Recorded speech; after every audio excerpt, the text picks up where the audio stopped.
निश्चित रूप से मध्य प्रदेश शासन उच्च शिक्षा विभाग इस समय पूरी तरह से इस प्रयासरत है कि हमारे जो नवीन छात्र महाविद्यालय में प्रवेश ले रहे हैं उन्हें इस नई शिक्षा नीति के बारे में जानकारी हो। ख़ास तौर से नवीन शिक्षा नीति का जो नवाचार है उसके बारे में तो जानकारी हो ही कि पहले की तुलना में अब नई शिक्षा नीति में फ्लेक्सिबिलिटी आ गई है कि आप अपने मनचाहे विषय का चयन कर सकते हैं।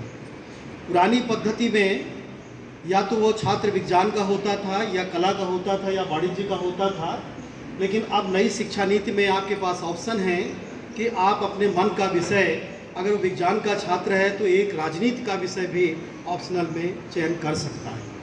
तो ये फ्लेक्सिबिलिटी है।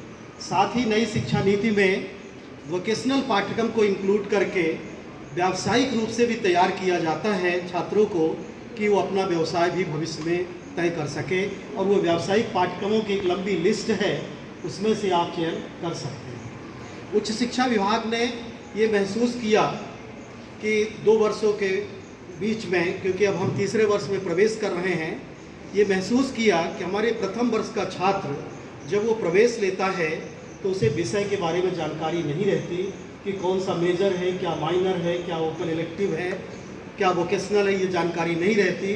ज़्यादातर वो निर्भर हो जाता है उस कंप्यूटर ऑपरेटर या उस कंप्यूटर सेंटर के माध्यम से, उनके ऊपर निर्भर हो जाता है कि कौन सा मनचाहा विषय वो भर देते हैं। और बाद में जब महाविद्यालय पहुंचते हैं छात्र, मेरे पास भी ऐसे छात्र आते हैं और वो कहते हैं कि मैं अब ये विषय नहीं पढ़ना चाहता।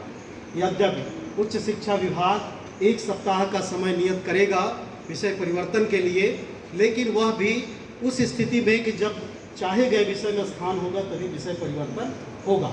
एक बार विषय परिवर्तन का भी समय दिया जाएगा। तो ये जो हमारे कार्यक्रम हो रहे हैं, जैसे इस महाविद्यालय को मैं बहुत बहुत धन्यवाद दूंगा कि इस प्रकार की पोस्टर प्रतियोगिता आयोजित करके छात्रों के बीच अवेयरनेस की बात करी है।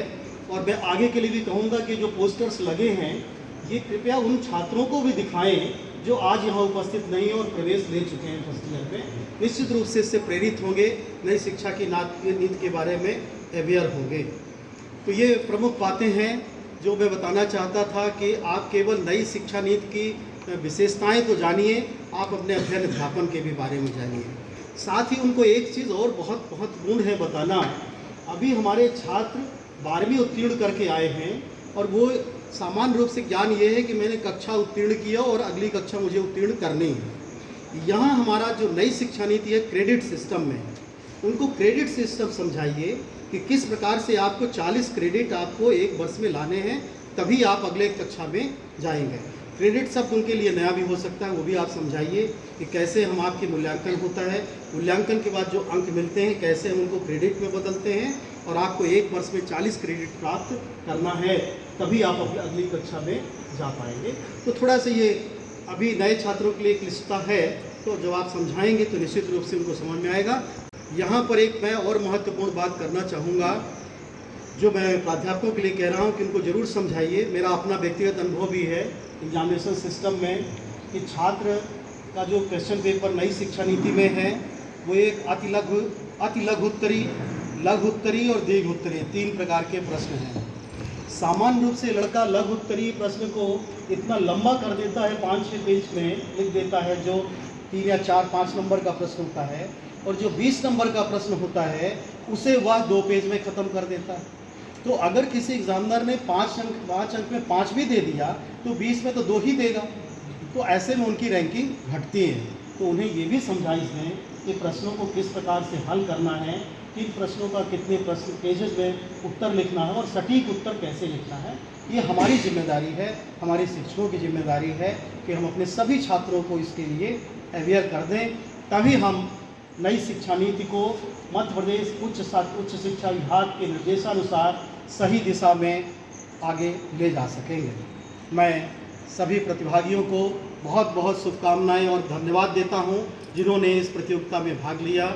इस महाविद्यालय के आयोजक को, सभी प्राध्यापकों को भी इस बात के लिए धन्यवाद देता हूं कि इस प्रकार का आपने आयोजन किया और भविष्य में भी इस प्रकार के आयोजन करते रहें। जब भी मेरी कोई आवश्यकता इस महाविद्यालय को होगी मैं आपके बीच उपलब्ध रहूँगा।